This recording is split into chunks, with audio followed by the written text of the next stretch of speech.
आज हम लोग पढ़ने वाले हैं क्लास 9 का पहला चैप्टर जिसका नाम है संख्या पद्धति। संख्या पद्धति में हम लोग जानेंगे संख्याओं के बारे में कि प्राकृत संख्या क्या है, पूर्ण संख्या क्या है, इसको कैसे लिखा जाता है, छोटी संख्या कितनी होती है, बड़ी संख्या क्या है। ठीक है, इन सभी संख्याओं के बारे में हम लोग जानेंगे। ठीक है, तो पहला हम लोग जानते हैं प्राकृत संख्या क्या होता है। प्राकृत संख्या 1 नंबर, प्राकृत संख्या। प्राकृत संख्या का परिभाषा होता है गिनती की सभी संख्याएं प्राकृत संख्या कहलाती है।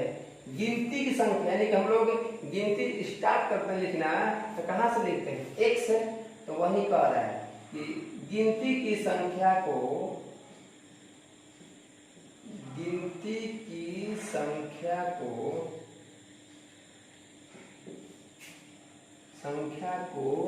प्राकृत संख्या कहते हैं। प्राकृत संख्या कहते हैं। ठीक है, तो गिनती की संख्या को हम लोग स्टार्ट कहाँ से करते हैं, 1 से। एग्जाम्पल में क्या हो जाएगा, जैसे में 1 2 3 4 5 6 डॉट, यानी कि ये संख्या जो है अनंत तक जाएगी और इसी क्रम में बढ़ते जाएगी। ये हो गया हम लोग का प्राकृत संख्या का उदाहरण। इसमें यहाँ से प्रश्न बन सकता है कि सबसे छोटी प्राकृत संख्या कितनी है, कौन सी है, तो 1 है। सबसे छोटी प्राकृत संख्या, सबसे छोटी प्राकृत संख्या, सबसे छोटी प्राकृत संख्या बराबर कितना है, 1। सबसे बड़ी, तो सबसे बड़ी क्या है, इसका कोई अंत नहीं है, अनंत तक जा रहा है, तो सबसे बड़ी कितना हो जाएगा, अनंत। सबसे बड़ी प्राकृत संख्या क्या हो जाएगा, अनंत। मतलब इसका कोई अंत नहीं है, कितना भी हो सकता है, अनंत। दूसरा है पूर्ण संख्या। दूसरा है पूर्ण संख्या। पूर्ण संख्या का परिभाषा क्या होता है कि ये प्राकृत संख्या में 1 2 3 4, इसमें अगर इसके पहले लिख देंगे 0 तो ये हो जाएगा क्या, पूर्ण संख्या। इसका परिभाषा है प्राकृत संख्या में, प्राकृत संख्या में शून्य को शामिल करने से बनी संख्या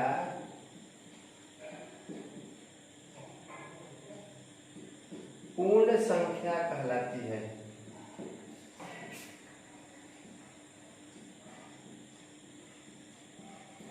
पूर्ण संख्या कहलाती है। प्राकृत संख्या में शून्य को अगर शामिल कर देंगे तो इस प्रकार जो संख्या बनेगी कहलाएगी पूर्ण संख्या।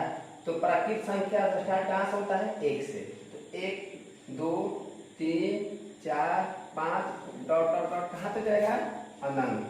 तो लिखेंगे अनंत। ठीक है, तो ये हो गया प्राकृत संख्या। यहाँ से लेकर यहाँ तक टोटल क्या है, प्राकृत संख्या है, इसमें हम लगा देंगे 0। तो टोटल ये संख्याएं हमारा क्या कहलाएगी, पूर्ण संख्या। अब इसमें छोटी पूर्ण संख्या क्या हो जाएगी, छोटी पूर्ण संख्या।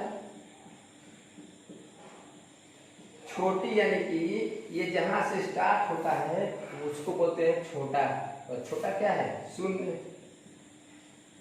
0। बड़ी क्या हो जाएगी, बड़ी पूर्ण संख्या कितना हो जाएगा, बड़ी लास्ट वाला वो भी क्या हो जाएगा, अनंत। ठीक है,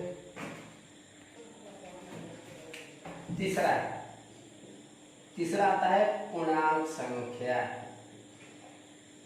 पूर्णांक संख्या, इसका परिभाषा क्या हो जाएगा, ये पूर्ण संख्या में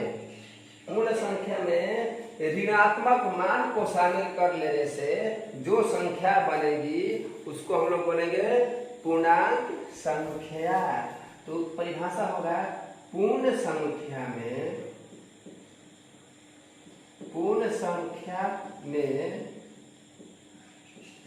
ऋणात्मक मान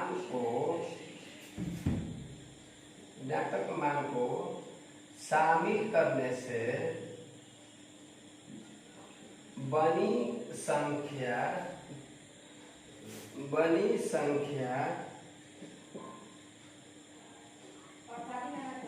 पूर्णांक संख्या कहलाती है।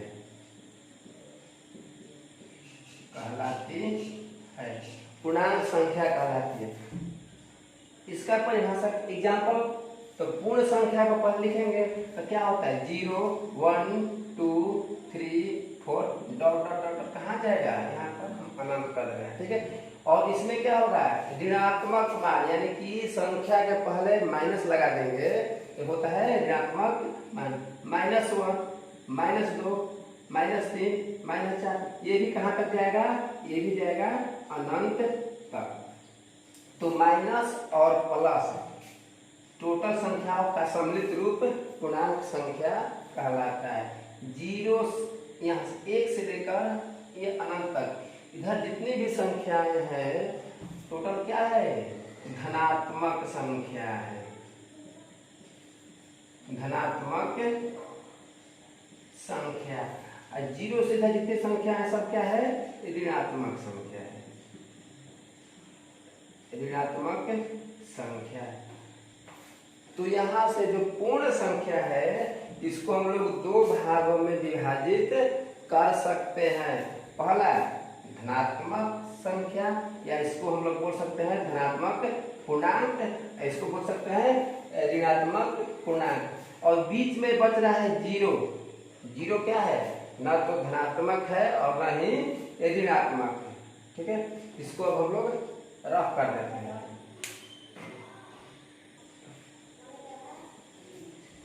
पूर्णांक संख्या कितने तरह की होती है, 2 तरह के। तो यहाँ पर हम लिख सकते हैं कि पूर्णांक संख्याएं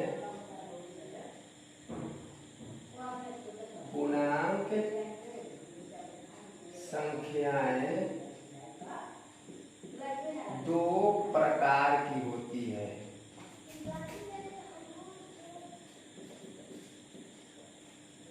पूर्णांक संख्याएं 2 प्रकार की होती है।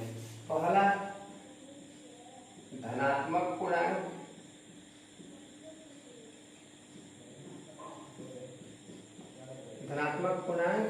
और दूसरा होता है ऋणात्मक पूर्णांक।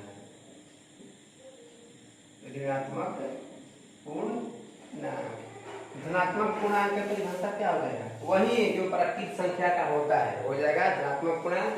ऋणात्मक पूर्णांक प्राकृत संख्या में लगा देंगे माइनस चिन्ह, हो जाएगा ऋणात्मक पूर्णांक। अब नोट में करके लिखेंगे कि शून्य यानी कि 0 न धनात्मक है न ऋणात्मक है, यानी कि 0 पूर्णांक संख्या है मगर इसका मान न धनात्मक होता है न ऋणात्मक होता है। ये बहुत बार क्वेश्चन पूछा जाता है कि शून्य कैसा पूर्णांक है, धनात्मक की ऋणात्मक। तो क्या हो जाएगा, शून्य न तो धनात्मक और न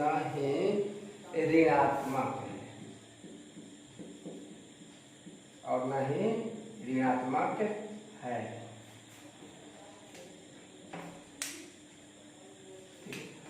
अगला चौथा होता है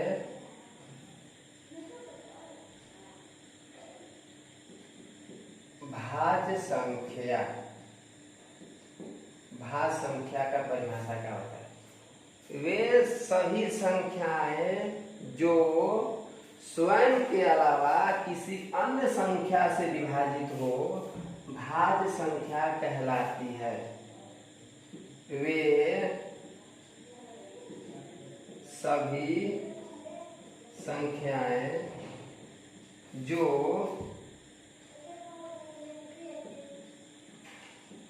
स्वयं के अलावा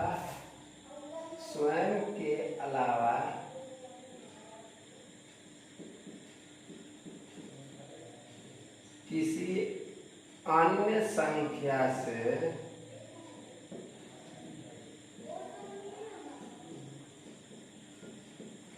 विभाजित हो भाज्य संख्या कहलाती है।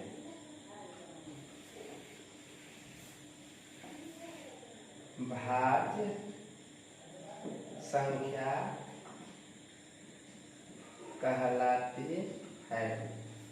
जैसे एग्जाम्पल में जो कह रहे हैं कि स्वयं के अलावा किसी अन्य संख्या से, ठीक है। तो यहाँ से अगर हम देखते हैं 2 लिखेंगे, 3 लिखेंगे, तो जो 2 संख्याएं हैं वो किस संख्या से कटेगी?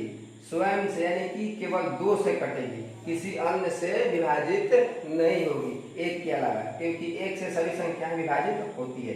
3 है तो 3 क्या होगी? अपने आप से कटेगी। तो ये संख्याएं सभी भाज्य संख्या नहीं कहलाएगी। वे संख्याएं जो स्वयं के अलावा किसी अन्य संख्या से विभाजित हो, यानी कि 4, 6, 8, 9, 10, 12, 14, ये जाएगा अनंत तक। तो सबसे छोटी भाज्य संख्या कितना हो जाएगी? 4। यहाँ आप लिख देंगे सबसे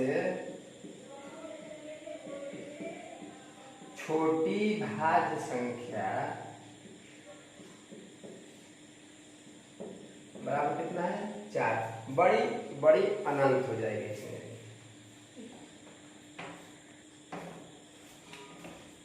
ये जो भाज्य संख्या है इसका एक अन्य नाम है, कहीं कहीं ये भी लिखता है, पूछता है बहुत बार कि जो भाज्य संख्या है इसको और कौन सी संख्या कहते हैं? तो भाज्य संख्या को हम लोग यौगिक संख्या भी कहते हैं। तो भाज्य न दे करके यौगिक संख्या दे देगा तो हम लोग क्या करेंगे? यही जो भाज्य का परिभाषा होता है संख्याओं का, भाज्य संख्या का, वही हो जाएगा यौगिक संख्या का। केमिस्ट्री में अलग होता है यौगिक। यौगिक को क्या होता है? पदार्थ होता है, तत्व होता है, वो अलग होता है। और यहाँ पर जो संख्या यौगिक होता है वो भाज्य संख्या का दूसरा नाम है। अगला अभाज्य संख्या। अभाज्य संख्या एग्जाम में सबसे अधिक बार पूछने वाला यही होता है, यही चीज से क्वेश्चन आता है कि अभाज्य संख्या किसे कहते हैं, कितने प्रकार के होते हैं, सबसे छोटी कौन है, सबसे बड़ी कौन है। तो अभाज्य संख्या का डिफिनेशन हो जाएगा 1 से बड़ी वे सभी संख्याएं, 1 से बड़ी वे सभी संख्याएं जो स्वयं के अलावा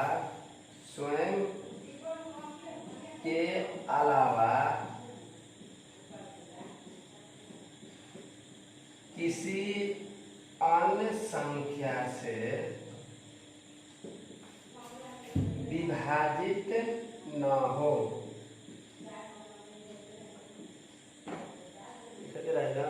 विभाजित न हो। 1 से बड़ी वे सभी संख्याएं हैं जो 1 से बड़ी वे सभी संख्याएं जो स्वयं के अलावा किसी अन्य संख्या से विभाजित न हो, अभाज्य संख्या कहलाता है। एग्जाम्पल, यानी कि जो संख्याएं 1 के छोड़कर किसी अन्य संख्या से नहीं कटे, केवल अपने आप से विभाजित हो, वो कहलाता है अभाज्य संख्या। जैसे 2, 3, 5, 7, 11, 13, ये सब क्या है? सभी अभाज्य संख्याएं हैं। सबसे छोटी अभाज्य संख्या कितना हो जाएगा? छोटी अभाज्य संख्या, अभाज्य संख्या सबसे छोटी स्टार्ट वाला कितना है? 2 बराबर 2। सबसे बड़ी तो अनंत हो जाएगा। इसके बाद हम लोग आगे कल पढ़ेंगे, ठीक है।